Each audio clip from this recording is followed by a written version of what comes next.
Hello friends and welcome to my channel. आप सभी का मेरे चैनल में बहुत बहुत स्वागत है। हमेशा की तरह मैं आज भी एक दो ऐसे शब्द लेके आई हूँ जो दिखने में काफी काफी काफी सेम लगते हैं, बट उनका जो अर्थ है, उनका जो मीनिंग है, वो बहुत ही ज्यादा डिफरेंट है। ठीक है, तो इन दोनों शब्दों का मीनिंग आज हम समझेंगे, उस पे क्या अंतर है वो हम समझेंगे, एंड मोस्ट इम्पोर्टेंटली हम ये समझेंगे कि इन दोनों शब्दों को हमें किस तरह से इस्तेमाल करना है हमारे लैंग्वेज में।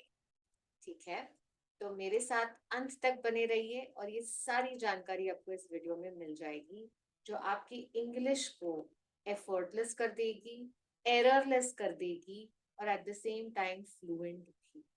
ठीक है फ्रेंड्स, तो चलते हैं। तो आप दो शब्द देख सकते हैं मेरे स्क्रीन पे, कॉम्प्लीमेंट, कॉम्प्लीमेंट। जब इनका प्रोनाउंसिएशन की बात करें तो कॉम्प्लीमेंट कॉम्प्लीमेंट बिल्कुल ही सिमिलर है, सेम है, एक्चुअली सेम है, सिमिलर नहीं, सेम टू सेम है। आप प्रोनाउंसिएशन बिल्कुल ही सेम करेंगे, कॉम्प्लीमेंट कॉम्प्लीमेंट। तो जब हम स्पोकन इंग्लिश की बात करें, है ना, तो आप प्रोनाउंसिएशन को लेके बिल्कुल ही निश्चिंत रह सकते हैं, क्योंकि इसमें कोई अंतर नहीं है ये दोनों शब्द में, चाहे आप ई से बात कर रहे हैं या आई से बात कर रहे हैं। अंतर तब होगा कि आप कौन सा सिचुएशन में कौन सा वर्ड यूज कर रहे हैं। ठीक है, तो वो हम जानते हैं आगे चल। चलिए, तो पहला शब्द लेते हैं कॉम्प्लीमेंट, जिसमें ई है ना, आप देख सकते हैं ई। फर्क सिर्फ दो, एक ही है, ई और आई का फर्क है। ठीक है, स्पेलिंग में, बट मीनिंग में बहुत ज्यादा फर्क है। अब ये जो शब्द है ना कॉम्प्लीमेंट, आप उसको एज अ नाउन भी यूज कर सकते हैं, एज इन द सेंटेंस, और एक वर्ब की तरह भी आप उसको यूज कर सकते हैं इन द सेंटेंस। अब अगर मैं कहूँ वर्ब की तरह यूज करना, तो verb is nothing but action. Verb एक एक्शन होती है, एक क्रिया होती है ना, है कि नहीं, एक क्रिया होती है। तो अगर मैं कहूँ कॉम्प्लीमेंट एज अ वर्ब, तो एज अ वर्ब इसका मीनिंग ये होता है to complete. Okay, to complete करना किसी चीज को, किसी चीज को पूरा करना। ओके, किसी अधूरी चीज को पूरा करना, that's what it means as a verb. So compliment जो है विथ ई, जो स्पेलिंग है, उसको एज अ वर्ब अगर हमको यूज करना है तो उसका मतलब होता है टू कंप्लीट, किसी अधूरी वस्तु को पूरा कर देना। ठीक है, और वो जो पूरा करने वाली चीज होती है वो एक एक्शन होती है। इसीलिए हम कहते हैं द रेड वाइन, जैसे एग्जाम्पल में आप देख सकते हैं, the red wine compliments the delicious meal, the red wine completes the delicious meal. इसका मतलब ये है कि एक रेड वाइन जो है वो एक बहुत ही स्वादिष्ट भोजन को कंप्लीट करती है, पूरा करती है। अगर हम सिर्फ स्वादिष्ट भोजन खाते हैं पर हमारे पास रेड वाइन नहीं है, तो कुछ ना कुछ ऐसे अधूरा लगता है। और आप एक स्वादिष्ट भोजन रख लीजिए और एक रेड वाइन रख लीजिए, तो शायद कंप्लीट हो जाएगी, डिलिशियस। ओके, तो ये सेंटेंस का मतलब ये है। ठीक है, फिर दूसरा सेंटेंस आप देख सकते हैं, the red scarf compliments the black dress. मतलब ये जो रेड स्कार्फ है वो एक ब्लैक ड्रेस को पूरा करता है। अगर आप सिर्फ एक ब्लैक ड्रेस पहन रहे हैं, तो एक ब्लैक ड्रेस में कुछ ना कुछ ऐसा लगता है, कुछ अधूरा है।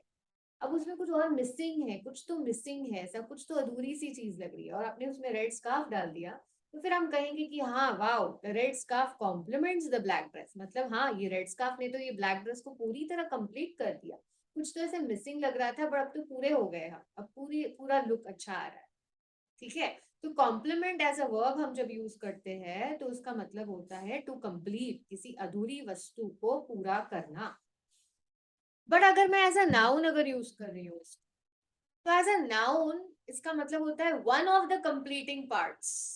One of the completing parts मतलब जो कंप्लीटिंग पार्ट्स के बहुत सारे पार्ट है, उसमें से एक हिस्सा ये है, एक हिस्सा ये भी है जो कंप्लीट कंप्लीट करने की तरफ, जिसका इरादा रहता है। जैसे ये सेम एग्जांपल जो हमने रेड वाइन का कॉम्प्लीमेंट्स में एज अ वर्ब देखा ना, उसको हम सेम एज अ नाउन देखते हैं। देखिए, the red wine was a perfect compliment to the delicious. Okay, the red wine was a perfect compliment का क्या मतलब है फ्रेंड्स, कि परफेक्ट सबसे पहले तो एक एडजेक्टिव हो जाता है, और एडजेक्टिव किसको डिस्क्राइब करता है, वो केवल और केवल नाउन को डिस्क्राइब करता है। तो हमने, तो नाउन क्या है यहाँ पे, कॉम्प्लीमेंट है। एडजेक्टिव से पहले एक आर्टिकल है, तो नाउन से पहले एक आर्टिकल भी होता है, एक एडजेक्टिव भी होता है। ये दोनों सेंटेंस स्ट्रक्चर देखिए आप, यहाँ पे compliment as a verb use किया है, मतलब यहाँ पे एक सब्जेक्ट दे दिया द रेड वाइन, और वर्ब आ गया, सब्जेक्ट के बाद तो एक वर्ब ही आता है, तो वर्ब आ गया कॉम्प्लीमेंट्स। पर इसी सेंटेंस में आप देखिए द रेड वाइन है जो, ये सब्जेक्ट है, बट वॉज वर्ब है, और कॉम्प्लीमेंट क्या है, एक नाउन है, और वो नाउन कब आ रहा है, एडजेक्टिव और आर्टिकल के बाद। समझ रहे हैं आप? ठीक है, तो आप इसको इस तरह से भी यूज कर सकते हैं एक नाउन की तरह, और आप इसको इस तरह से भी यूज कर सकते हैं एक वर्ब की तरह, जो यहाँ पे है। अब यहाँ पे देखिए, the red scarf is a perfect compliment, same sentence मैंने एज अ नाउन यूज किया, इज अ परफेक्ट कॉम्प्लीमेंट। तो रेड स्कार्फ मेरा बन गया सब्जेक्ट, इज बन गया मेरा वर्ब, और तो मेरा आर्टिकल है, परफेक्ट मेरा एडजेक्टिव है, और एडजेक्टिव किसको डिस्क्राइब करता है, वो केवल नाउन को डिस्क्राइब, तो कॉम्प्लीमेंट यहाँ पे बन गया मेरा नाउन। ठीक है, तो एक ही शब्द है फ्रेंड्स, जिसका पार्ट ऑफ स्पीच, बिकॉज एक शब्द पार्ट ऑफ स्पीच एक की नाउन है, और एक की पार्ट ऑफ स्पीच वर्ब है, तो सेंटेंस स्ट्रक्चर बदल जाता है। इसीलिए शब्दों का केवल मतलब जानना जरूरी नहीं है, शब्दों का केवल मतलब तो जानना जरूरी नहीं होता, केवल मतलब नहीं, ऑब्वियसली मतलब जानना है, मतलब के बिना आप सेंटेंस ही नहीं बना सकते, बट मतलब के साथ साथ उतना ही जरूरी है आप ये जाने कि वो शब्द कौन से पार्ट ऑफ स्पीच पे बिलोंग करता है। ये पूरी English language 8 parts of speech पे खड़ी रहती है। ओके, वो कौन से 8 पार्ट्स ऑफ स्पीच है वो आप रिसर्च करेंगे और कमेंट सेक्शन में डाल, बट फिलहाल मैंने आपको 2 पार्ट ऑफ स्पीच के बारे में बताया, एक्चुअली 3 पार्ट ऑफ स्पीच के बारे में बता दिया है, जो है नाउन, वर्ब और एडजेक्टिव। ठीक है, तो इसीलिए अगर आप डिक्शनरी भी देखेंगे, अगर आप कोई मीनिंग गूगल पे भी सर्च करते हैं ना, तो वो वर्ड के साथ ब्रैकेट्स में आपको लिखा हुआ आएगा नाउन, या नीचे आपको लिखा हुआ आएगा वर्ब या एडजेक्टिव, तो वो पार्ट ऑफ स्पीच जो है उसके हिसाब से ही वो सेंटेंस स्ट्रक्चर बनेगा। और आप ये देख सकते हैं, एक ही शब्द पर 2 अलग अलग पार्ट ऑफ स्पीच में पूरा सेंटेंस स्ट्रक्चर बदली हो गया है। रेड वाइन था सब्जेक्ट, यहाँ पे देखिए एज अ वर्ब में, और कॉम्प्लीमेंट यहाँ पे बन गया verb, the red wine compliments the delicious cake. अब यही शब्द को अगर मुझे नाउन की तरह यूज करना है, तो मुझे एक सब्जेक्ट लगेगा रेड वाइन, वॉज तो लगे एक वर्ब लग गया, आर्टिकल एडजेक्टिव फिर नाउन। ठीक है फ्रेंड्स, तो ये जानना बहुत बहुत जरूरी है, शब्द का मीनिंग भी जानिए और शब्द का पार्ट ऑफ स्पीच भी जानिए। ठीक है, अब देखते हैं कॉम्प्लीमेंट विद आई। ओके, अब जब आई के साथ ये कॉम्प्लीमेंट लगता है, और उसको अगर हम वर्ब की तरह यूज करते हैं, वर्ब इज नथिंग बट क्रिया, एक्शन, तो इसका मतलब ये होता है टू प्रेज, किसी की तारीफ करना। उसने मेरी तारीफ की, मतलब उसने मुझे कॉम्प्लीमेंट किया। ठीक है, उसने मुझे कॉम्प्लीमेंट दिया। ओके, उसने मुझे कॉम्प्लीमेंट दिया, तो मतलब यही है कि वर्ब का मतलब होता है to to praise someone, to admire someone, और to express one's admiration. Okay, so देखिए ये सेंटेंस देखिए, ही कॉम्प्लीमेंटेड द वेटर, तो यहाँ पे subject is he, and what is the verb complimented, so action क्या था, कॉम्प्लीमेंट करने वाला एक्शन था। ठीक है, अब यही कॉम्प्लीमेंट हम एज अ नाउन देखते हैं, it can be use as a noun, कि नाउन की तरह भी हम उसको बिल्कुल यूज कर सकते हैं, पर जब हम नाउन की तरह यूज कर सकते हैं, उसका इसमें इसका मतलब हो जाता है तारीफ।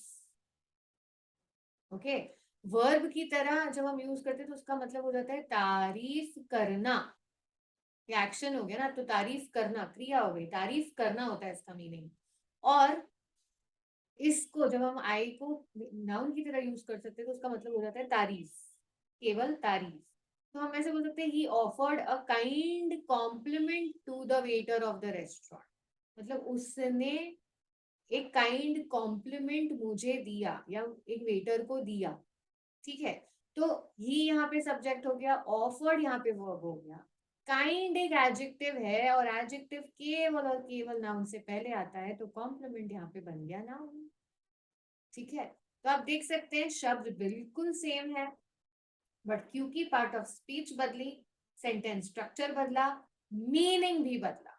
तो एज अ नाउन कॉम्प्लीमेंट तारीफ होता है, but as a verb compliment तारीफ करना होता है। ठीक है, तो अब इसका देखिए, अगर आपने गिफ्ट्स आते हैं आपको घर में, आप किसी को गिफ्ट्स देते हैं, तो हम लिखते हैं with best compliments from so and so, from so and so, ऐसे लिखते हैं ना। तो ये जो कॉम्प्लीमेंट है ना वो आई वाला ही होगा, और ये जो कॉम्प्लीमेंट होगा वो नाउन ही होगा, वर्ब नहीं।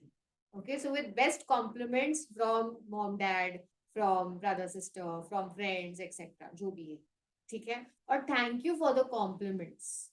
ओके, आपने जो भी तारीफ की मेरी, उसके लिए थैंक यू। तो थैंक यू फॉर द तारीफ, which means thank you for the compliments. So compliments यहाँ पे भी जो यूज हो रहा है वो आई के साथ वाला यूज हो रहा है और एज अ नाउन यूज हो रहा है। सो आई रियली होप कि by the end of this video आपको समझ आ गया कि ये दोनों शब्द सिमिलर दिखते हैं, प्रोनाउंसिएशन में भी सेम है, बट एक्चुअली वो किस तरह से अर्थ में भी डिफरेंट है, अर्थ में भी बहुत अलग है, और जब उसका पार्ट ऑफ स्पीच बदलता है तो भी कितने अलग है ना, उसका सेंटेंस स्ट्रक्चर भी कितना बदलता है। अब क्योंकि हम पार्ट ऑफ स्पीच की बात कर रहे थे, मैं एक छोटी सी चीज आप लोग को बता देती हूँ जो आपके लिए बहुत फायदा करेगी, कि किसी भी शब्द को अगर हमें नाउन फॉर्म बनाना है ना, तो हम उसका प्रीफिक्स द लगाते हैं। प्रीफिक्स मतलब जो उसके साथ जाए। तो जैसे ब्यूटी हो गया ना, ब्यूटी क्या है, ये नाउन है। क्यों? क्योंकि प्रीफिक्स द उसके साथ बिल्कुल सही जाता है, the beauty of Aishwarya Rai. तो the beauty becomes a noun. क्यों? क्योंकि प्रीफिक्स द बिल्कुल ही ठीक से ढल जा रहा है उसके साथ। अब इसी ही शब्द को अगर मुझे एडजेक्टिव बनाना है, तो मैं लगाऊंगी प्रीफिक्स टू बी ब्यूटिफुल। क्या लगाऊंगी? To be beautiful. तो टू बी क्या है? To be is a prefix, और ब्यूटिफुल क्या है? एडजेक्टिव। तो टू बी बिल्कुल ही ढल गया ब्यूटिफुल के साथ, मतलब ब्यूटिफुल बन गया एडजेक्टिव। और इसी शब्द को, ब्यूटिफुल को, ब्यूटी को मुझे एज अ वर्ब यूज करना है, तो मैं प्रीफिक्स लगाऊंगी टू, और मैं लिखूंगी टू ब्यूटीफाई, मतलब किसी को खूबसूरत बनाना। Beautify that, to beautify someone means to make someone beautiful, जो मेकअप लगा के या किसी को सजाना। ओके, सो ये चीज पता होना बहुत जरूरी है। अगर आपको ये चीजें नहीं पता तो आपके सेंटेंस स्ट्रक्चर सही बनेंगे नहीं, सही इंग्लिश बैठेगी नहीं, और फ्लुएंसी केवल एक खाब हो जाएगा, वो असलियत कभी नहीं बनेगी। ठीक है फ्रेंड्स, तो thank you so much for watching this video. आपने ये वीडियो देखा अपना टाइम निकाल के। अगर ऐसे और भी कुछ शब्द हैं जो आपको कंफ्यूज करते हैं, आप जानना चाहते हैं कि उसका किस तरह से उपयोग किया जाए, उसका प्रयोग किया जाए इंग्लिश लैंग्वेज में सेंटेंसेस बनाते वक्त, तो आप प्लीज कमेंट सेक्शन में डालिए। मैं बहुत खुश होंगी वो कमेंट्स पढ़ के भी, देख के भी, और उसको रिप्लाई जरूर करो। Thank you so much, good bye.